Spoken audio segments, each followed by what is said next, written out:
nosso Sport Center no ar com este pós-jogo de Fla-Flu. Pois é, deu Flamengo pra cima do Fluminense. A gente traz todas as informações, os detalhes dessa partida. Também o repercute já lá no Maracanã. Certo, seu Pascoal? Tudo bem? Contigo, amigo. Um beijo, boa noite. Tudo bem, boa noite, Glaucio. Boa noite, fã de esportezinho que vai estar conosco aqui. O jogo teve, assim, momentos distintos, né?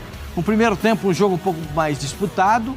As alterações feitas pelo Fernando Diniz para a etapa complementar, eu acho que tiveram uma influência direta no rendimento do time, porque aí o Fluminense acaba perdendo o meio-campo, acaba não tendo tanto objetivo. Alguns jogadores cansaram e o Flamengo, por ter ficado a semana inteira descansando, por não ter jogado na altitude, por não ter uma viagem de 6 horas, se aproveitou e acabou fazendo o resultado. O Pedro tá lá para conferir. O Pedro é danado para fazer gol. Assunto para nós aqui já em Pascoal, a turma do Tite, funcionando muito nesse jogo de hoje. E claro que o Diniz também, pensando na próxima quinta-feira. Abençoadozinho, seja muito bem-vindo, amigo. Beijo para você. Um beijo para você, minha querida Glaucia, que saudade, privilégio estar com você nesse Sport Center. E com o Pascoal, que eu aguento ele a semana toda, né? Mas tudo bem, vamos aí também no domingão. Mas eu gostei dele aí em pé. Que estilo, que elegância. Obrigado. E vamos junto, fã de esporte. Falar desse Fla-Flu que deu a lógica, né? O Flamengo era o favorito e venceu bem. Boa, Fernando Diniz, já falando neste pós-jogo, então a gente vai ouvir o técnico do Flu e já a gente bate um papo por aqui. Primeiramente, boa noite. E eu acho que o time no primeiro tempo conseguiu fazer uma partida equilibrada, tendo as condições possíveis. O Flamengo mereceu, foi uma vitória justa. E eu acho que a arbitragem também hoje foi muito bem, não interferiu em nada no jogo, muito bem mesmo, está de parabéns. E o nosso time no primeiro tempo conseguiu jogar de uma maneira equilibrada, subindo a marcação todo mundo junto. A gente preparou esse time um dia só, que foi ontem, para jogar. Tentando, falando com a fisiologia, com os próprios jogadores, aqueles que tinham condições, pelo menos para iniciar, porque era um jogo para a gente muito importante, porque a gente precisava vencer para ter uma chance de ganhar a Taça Guanabara. E aí no primeiro tempo foi tudo, correu até todo mundo, tudo dentro do esperado. Aí no intervalo a gente já teve que fazer 3 substituições, 2 jogadores pediram, que estavam muito cansaço, o Guga e o Thiago Santos, e o Marlon sentiu o joelho, então a gente já teve que fazer 3 alterações, aí mexemos um pouco na estrutura do time, e aí depois que o Flamengo fez o primeiro gol, a gente tinha ainda mais necessidade de avançar, porque a gente precisava fazer 2 gols, o jogo ficou um pouco mais desequilibrado e o Flamengo soube aproveitar e ganhou de uma maneira justa. Diniz, aqui. Flávio Amendola da Band. Vários jogadores falaram desde o desembarque do Fluminense da importância do descanso, né, num momento como esse, mas ao mesmo tempo vocês têm um jogo importantíssimo, decisivo, que vocês precisam trabalhar. Para você, como gestor, como treinador dessa equipe, como equilibrar essa carga de trabalho, mas ao mesmo tempo sabendo que alguns desses atletas precisam também de um tempo um pouco maior de descanso?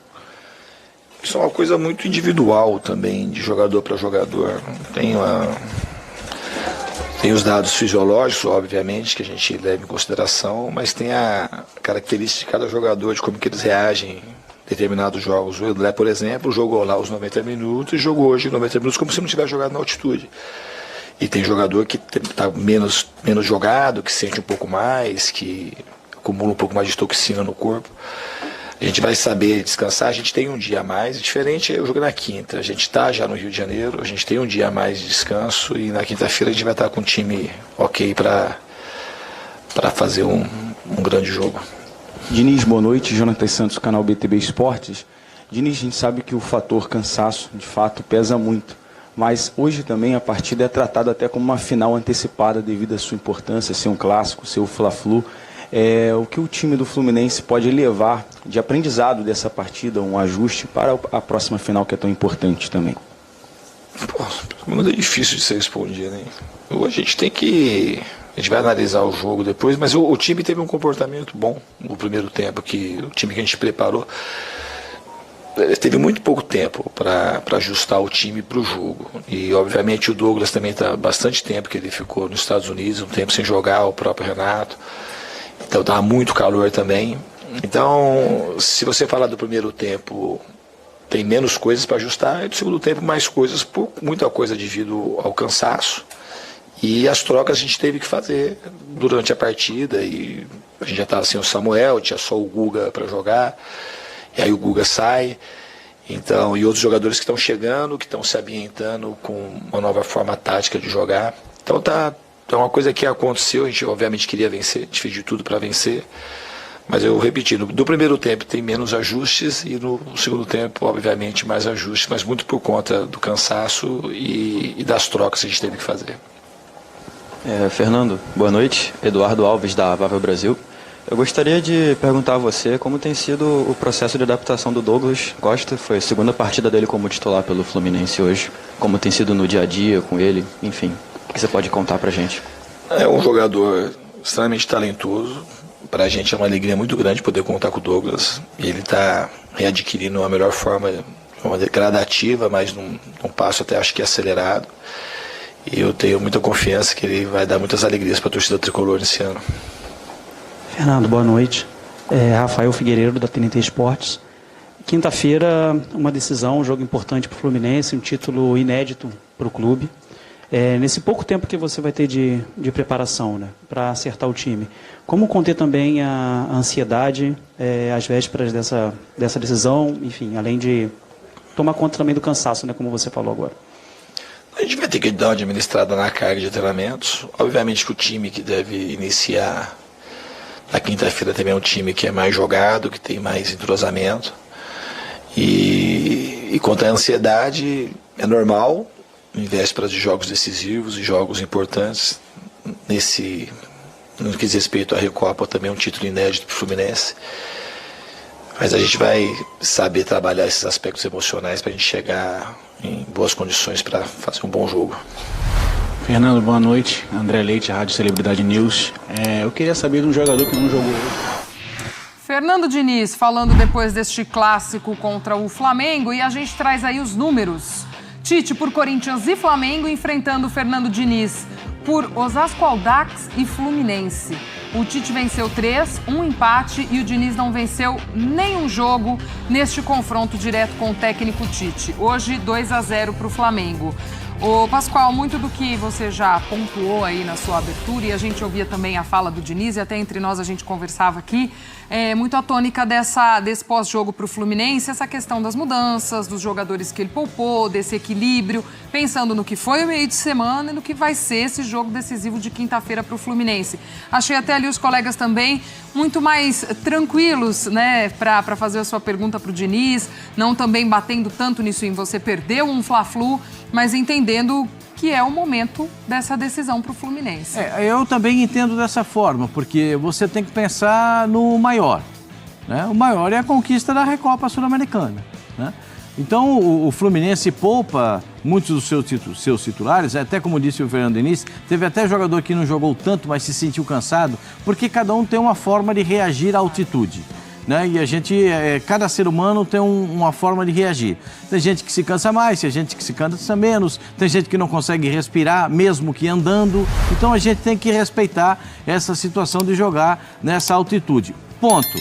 Agora, a gente tem que ver também que o Diniz, nessa entrevista, me pareceu absolutamente consciente, né? Tranquilo. Porque o que ele desenhou do primeiro para o segundo tempo foi exatamente o que aconteceu. E até entendeu que a arbitragem foi boa, né? Que isso já demonstra pelo menos um bom sinal, né? Porque todo mundo sai reclamando da arbitragem no futebol brasileiro e o Diniz entendeu que a arbitragem foi boa.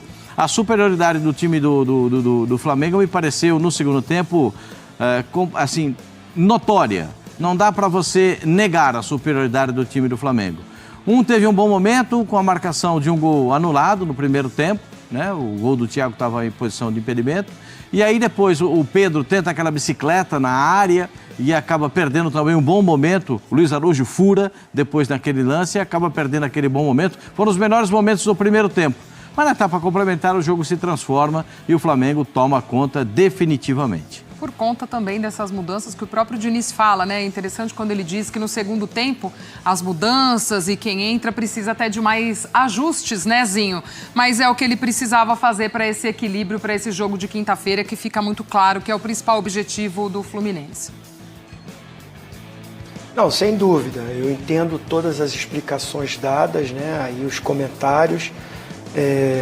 Só que essas mexidas, claro, os atletas pediram para sair, não foi opção tática dele, mas ele faz uma mudança tática no time, né? Porque acaba que, tirando os dois zagueiros, no caso o Marlon e o Thiago Santos, que já é um volante improvisado de zagueiro, ele recua o André para ser zagueiro e joga o Martinelli para ser um lateral direito. Começa um pouquinho com o Alexandre, mas vê que canhoto ficou muito torto. Aí ele vai para o meio, para ser o segundo volante, junto com o Lima, e o Martinelli vai ser o lateral direito.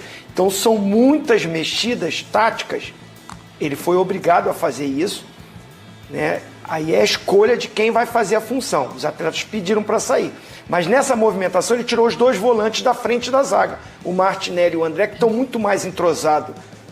Então o entrosamento deles dois, essa postura de frente de zaga para sair jogando, é muito mais ajustado. Então isso atrapalhou o Fluminense no segundo tempo. O Flamengo já tem um time muito forte, aí toma conta, os gols saem também, obriga o Fluminense a sair um pouco para o jogo.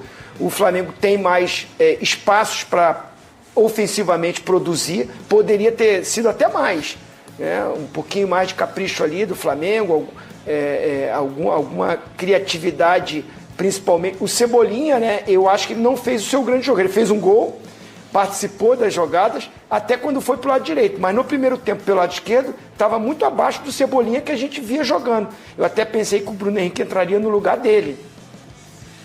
Mas aí com os espaços, tanto o Bruno Henrique como o Cebolinha, a Arrascaeta, o próprio Pedro depois, o Gabigol menos, né? Ainda está sem um ritmo, mas o Luiz Araújo, tiveram esse espaço dado por uma mudança tática e de jogadores que não são da posição. Eu fui olhar o banco do Fluminense, o Manuel, zagueiro, estava no banco. Aí tem que ver fisicamente como é que está. Manuel está 8 meses sem jogar, né, Zinho? Preferiu.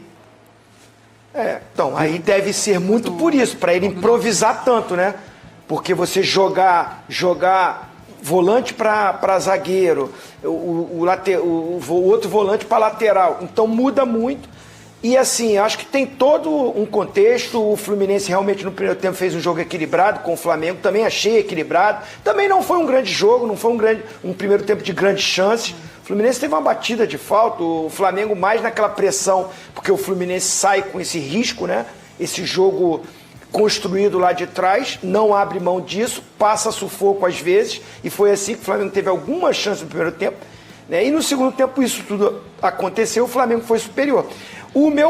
A minha projeção do Fluminense é visando o jogo de quinta, porque no primeiro jogo contra a LDU tem altitude? Tem, dou esse desconto também, fisicamente os jogadores sentem, mas vejo que o Fluminense está só com o plano A, de sair construindo o jogo, e não tem posse de bola no campo ofensivo. Se você pegar a posse de bola hoje contra o Flamengo, o Fluminense teve também, mas tem aonde? Na sua defesa, na sua intermediária e vai até o meio campo. Contra a LDU na quinta, o Fluminense vai ter que ter essa posse de bola lá no campo ofensivo, lá dentro da LDU, senão não vira. Então acho que o Fernando Diniz tem que começar a pensar, passou o Fla-Flu, perder não é bom, mas estava no contexto, tem a viagem, tem tudo isso. Mas o Fernando Diniz tem que buscar uma solução para esse time ser mais ofensivo. Ter a posse de bola é ótimo, mas ter essa posse de bola lá no campo ofensivo para criar, porque vai precisar fazer gol. É essa a minha projeção já pensando na quinta, Gláucia.